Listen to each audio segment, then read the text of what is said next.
नमस्कार दोस्तों, आप सभी लोगों का एक बार पुनः स्वागत है। क्रम जो चल रहा था रश्मि रथी का, वो तीसरा सर्ग हमने समाप्त किया और आज क्रम में जो है वो चौथे सर्ग की बारी है, जहां अब तक श्री कृष्ण हस्तिनापुर आते हैं, कर्ण को समझाते हैं, दुर्योधन को समझाते हैं। अब जो चौथा सर्ग है, इस सर्ग में श्री कृष्ण जानते हैं कि दुर्योधन जो है वो कर्ण के बल पर जो है इस युद्ध को लड़ना चाहता है और जीतना चाहता है। वो कर्ण को समझाते हैं कि वो वापस चले जाए अपने परिवार के पास, और वो ये भी जानते हैं कि कर्ण को यदि हराना है तो कर्ण का कौरवों के साथ और कर्ण का कुंडल और कवच है तो दुर्योधन को हराना मुश्किल है।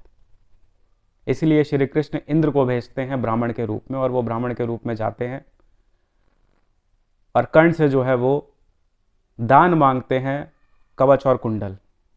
कवच और कुंडल कर्ण का कोई आभूषण नहीं था कि उठा के ऐसे दे दिया। कवच और कुंडल कर्ण का देने का मतलब था कि अपने शरीर की चमड़ी निकाल के देना।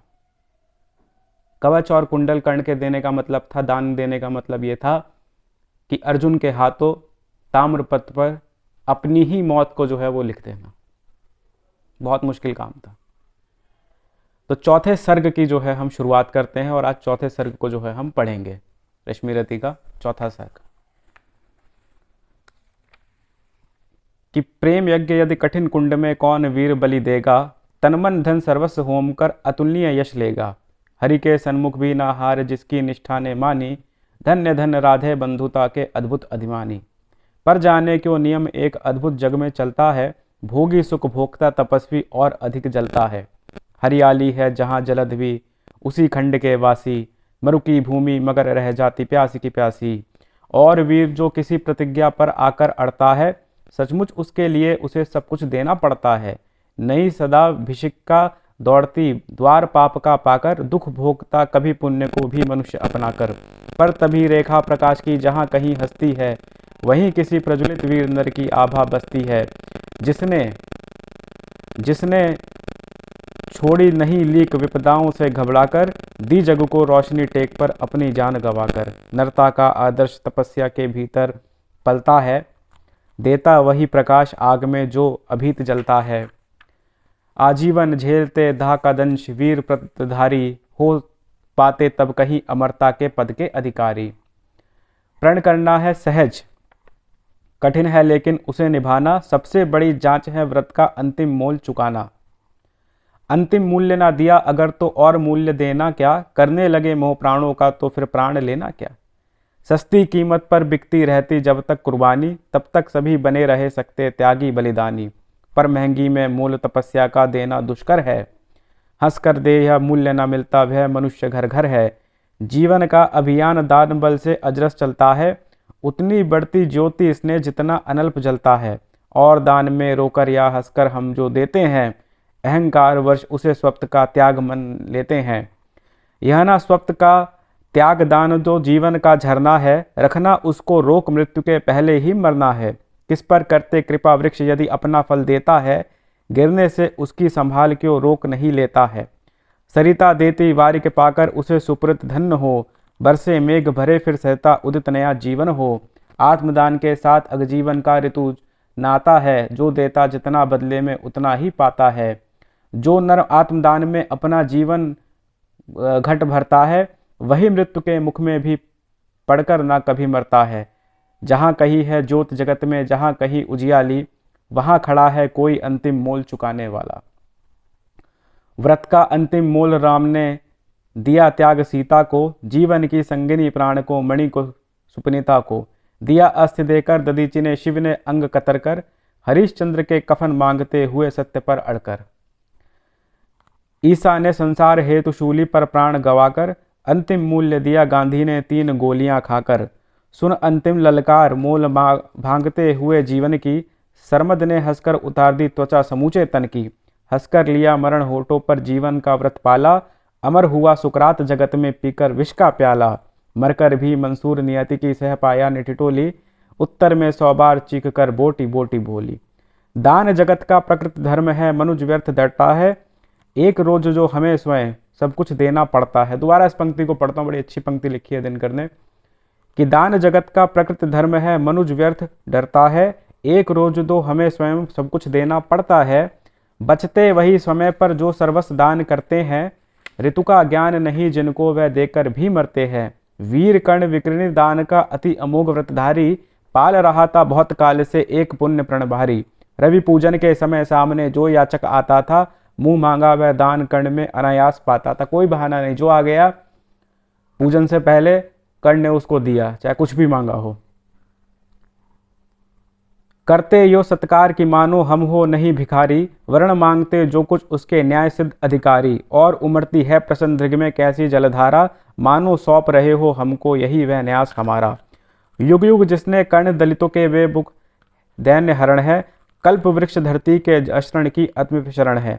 पहले ऐसा दानवीर धरती पर कब आया था, इतने अधिक जनों को किसने यह सुख पहुंचाया था। और सत्य ही कर्ण दान हित ही संचय करता था, अर्जित कर बहुत विभद निसर दीनों के धर भरता था। फहर रही थी मुक्त चतुर्धिक यश की विमल पताका, कर्ण नाम पड़ गया दान की अतुलनीय महिमा का। श्रद्धा सहित नमन करते सुन नाम देश के ज्ञानी, अपना भाग्य समझ भजते थे उसे भाग्यहीन प्राणी। तब कहते हैं एक बार हटकर प्रत्यक्ष समर से, किया नियति ने कर्ण वार कर्ण पर छिपकर पुण्य विचर से।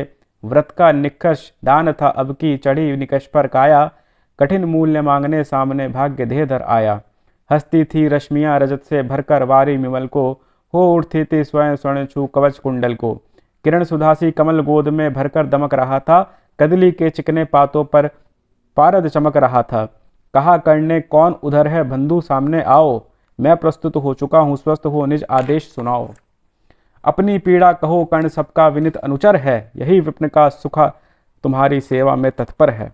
मांगो मांगो दान अन्न या वसन धाम या धन दूं, अपना छोटा राज्य या कि यह क्षणिक क्षुद्र जीवन दूं। मेघ भले लौटे उदास हो किसी रोज सागर से, याचक फिर सकते निराश पर नहीं कर्ण के घर से।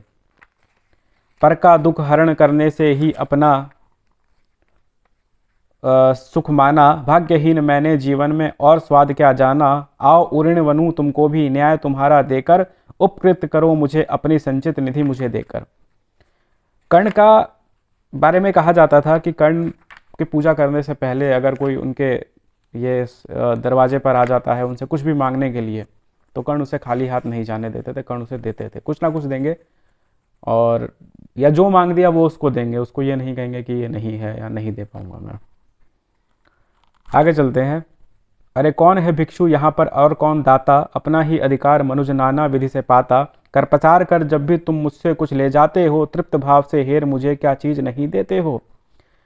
इससे बढ़कर और प्राप्ति क्या जिस पर गर्व करे हम, पर को जीवन मिले अगर तो हंसकर क्यों ना मरे हम। मोल तोल कुछ नहीं मांग लो जो कुछ तुम्हें सुहाए, मुंह मांगा ही दान सभी को हम हैं देते आए। नहीं फिरते एक बार जो कुछ मुख से कहते हैं, प्रण पालन के लिए आप जहूँ भटी भांति कष्ट कहते हैं। आश्वासन से ही अभित हो सुख विपिन पाता है, कर्ण वचन सर्वस्त्र कार्यवाचक माना जाता है। ऐसा है तो मनुजलोक निश्चय आदर पाएगा, स्वर्ग किसी दिन भीख मांगने मिट्टी पर आएगा। किंतु भाग्य है बली कौन जिसने कितना पाता है, यह लेखा नर के ललाट से ही देखा पाता है। शुद्र पात्र हो मग्न कूप में जितना जल लेता है, उससे अधिक वारी सागर पी उसे नहीं देता है। अतः व्यर्थ है देख बड़ों को बड़ी अस्तु की आशा, किस्मत भी चाहिए नहीं केवल ऊंची अभिलाषा। कहा कर्ण ने वृथा भाग्य से आप डरे जाते हो, जो है सन्मुख खड़ा उसे पहचान नहीं पाते हो। विधि ने कहा था कि क्या लिखा भाग्य में खूब जानता हूँ मैं, बाहों को पर बरी कही भाग्य में भली जानता हूँ मैं। महाराज उदम से विधि का अर उलट जाता है, किस्मत का पाशा पौरुष से हार पलट जाता है। और उच्च अभिलाषाएं तो मनुष्य मात्र का बल है, जगा जगा कर हमें यही तो रखती नित चंचल है। भली भांति कस दाता को बोला नीच भिखारी, धन्य धन्य राधे दान के अति अमोघ व्रतधारी। ऐसा है औदार्य तभी तो कहता प्रति याचक है, महाराज का वचन सदा सर्वस्त्र क्रियावाचक है। कहीं आप दे सके कहीं जो कुछ मैं धन मांगूंगा, मैं तो भला किसी विधि अपनी अभिलाषा त्यागूंगा। किंतु आपकी कीर्ति चांदनी फीकी हो जाएगी, निष्कलंक विद्यु कहाँ दूसरा फिर विसुधा पाएगी। है सुकर्म क्या संकट में डालना मनस्वी नर को, प्रण से दिगा आपको दूंगा क्या उतर जग भर को। सब कोसेंगे मुझे कि मैंने पुण्य यही का लूटा है, मेरे ही कारण अभय प्रण महाराज का टूटा है। भला कौन सी वस्तु आप मुझे नश्वर से मांगेंगे, जिससे नहीं पाकर निराश हो अभिलाषा त्यागेंगे। गो धरती धनदाम वस्तु जितनी चाहे दिखला दूं, इच्छा हो तो शीश काट कर पथ पर यही चढ़ा दूं। वचन मांग कर नहीं मांगना दान बड़ा अद्भुत है, कौन वस्तु है जिसे ना दे सका राधा का सुत है। विप्रदेव मांगिए छोड़ संकोच वस्तु मन चाही, मरु ऐश का मृत्यु यदि करे एक बार भी नाही। क्षमा कीजिए इस रहस्य का तुरंत न जान सका मैं, छिपकर आए आप कहीं इससे पहचान सका ना मैं। दिन विप्र ही समझ कहा धनधाम पूरा ढूंढ लेने को, या था क्या मेरे पास अन्यथा सुरपित को देने को। केवल गंध जिन्हें प्रिय उनको स्थूल मनुज क्या देगा, और व्योमवासी मिट्टी से दान भला क्या लेगा। फिर भी देवराज भिक्षुक बनकर यदि हाथ पसारेंगे, जो भी हो पर सुयोग से हमें क्या अशुभ विचारेंगे। यह शायद इसलिए कि अर्जुन लिए आप सुख लौटे, व्यर्थ न उसके धर अमोघ मुझ पर टकरा कर टूटे। उदोर कर बहुभांति पार्थ की स्वयं कृष्णा रखवाली है, और इधर मैं लड़ूं जिसलिए यह केवच से खाली है। यह केवच से खाली है। मैं इसमें से आपको वही पंक्तियां सुनाऊंगा जो पंक्तियां, क्योंकि काफ़ी लंबा हो जाता है जो वीडियो होती है, तो मैं इसमें से आपको जो चौथा सर्ग है उसमें से आपको मैं वो पंक्तियां सुनाता हूँ जिस पंक्तियों में जो कृष्ण थे वो किस तरीके से इंद्र को भेजे थे, और इंद्र ने जो है वो दान मांगा कर्ण से। पुत्र सत्य ही तूने पहचाना, मैं ही सुरपति हूँ। पुरसुरत्व को भूल निवेदित करता तुझे प्रणित हूँ। देख लिया जो कुछ देखा था कभी न अब तक भू पर, आज उतरा पर भी नीचे वही स्वर्ग है ऊपर। क्या कहूँ कर्ण प्रबोध जीव कांपती प्राण हिलते हैं, मांगू क्षमादान ऐसे तो शब्द नहीं हिलते हैं। दे पावन बधूल कर्ण दूसरी ना मेरी गति है, पहले भी थी भ्रमित अभी फंसा भंवर में मति है। तेरे मोहताज के आगे मलिन हुआ जाता हूँ, कर्ण सत्य ही आज स्वयं को बड़ा शुद्र पाता हूँ। हाँ खाली थी कभी नहीं मुझको लो लघुता मेरी, दान कही दिव्य है मुझसे आज छाछ मेरी। हाँ पर पुत्र प्रेम में आया था छली ही करने को, जानबूझकर कवच और कुंडल तुझसे हरने को। वह छल हुआ प्रसिद्ध कि जिससे क्या मुख का दिखलाऊंगा, आया था वन विप्र चोर बनकर वापस जाऊंगा। वंदनीय तू कर्ण देख कर तेज तिगम अति मेरा, कांप उठाता आते ही देवत मन मेरा। किंतु अभी तो तुझे देख मन और डरा जाता है, हृदय सिमटता हुआ आप ही आप मर जाता है। खड़े देखते जगन्यात पीछे मुझे गगन में, बड़े प्रेम से लिए हुए ज्योतिमय आलिंगन में। दान धर्म अनगणित प्रसाधन योग यज्ञ तप मेरे, सब प्रकाश बन खड़े हुए हैं तुझे चतुर्दिक घेरे।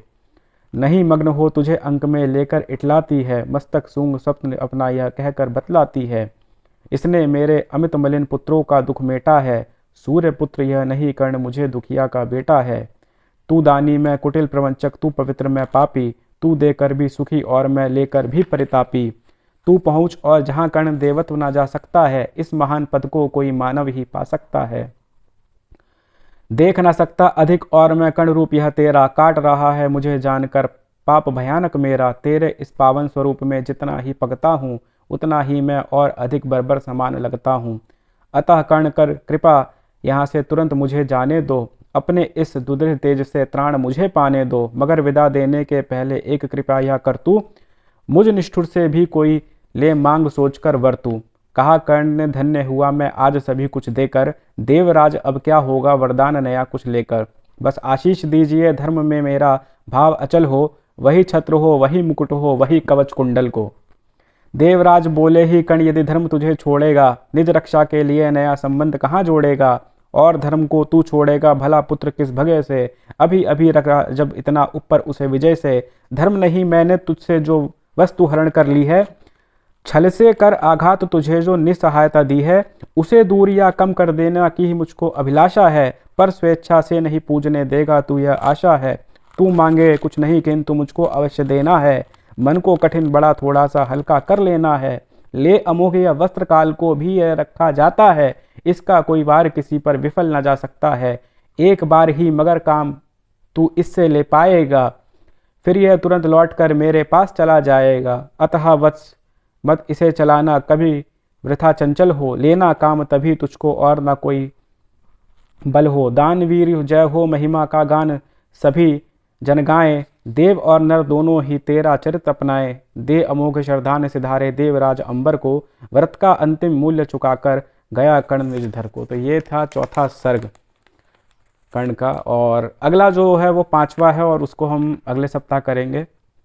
इस तरीके से 7 सर्ग जो है रश्मि रति का हम जो है समाप्त करेंगे। उम्मीद करता हूँ आपको पसंद आया हो, अच्छा लगा हो, तो चैनल को सब्सक्राइब करना और वीडियो को शेयर और लाइक करना ना भूलें।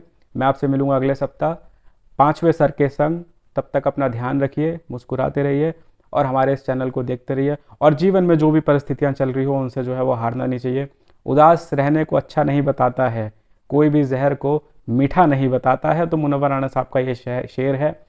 तो उदास रहने का कोई मतलब नहीं है। जीवन में जो परिस्थितियाँ चलती हैं उनको अपनाना चाहिए, चाहे आप उससे सहमत हो या ना हो, क्योंकि ईश्वर जो है वो आपकी परीक्षा लेता है और उस परीक्षा में सफल आप तभी होंगे जब आप उन परिस्थितियों पे चलें। और श्री राम के वंशज, श्री राम के जो भक्त हैं उनको कभी भी जो है वो किसी चीज़ से घबराना नहीं चाहिए कि आज मैं यहाँ हूँ कल मैं वहाँ चला गया, या आज मेरे संग ये हुआ कल मेरे संग ये हो गया। तो ये सब जो चीज़ें चलती हैं जीवन में, ये सिर्फ जो है वो परिस्थितियाँ आपकी जो है वो आपके प्रतिकूल इसलिए चलती हैं ताकि ईश्वर देखता है, ईश्वर आपकी परीक्षा लेता है कि आप कितने मजबूत हैं उस परीक्षा में सफल होने के लिए। और ध्यान रखिए, हम मिलेंगे अगले सप्ताह। नमस्कार।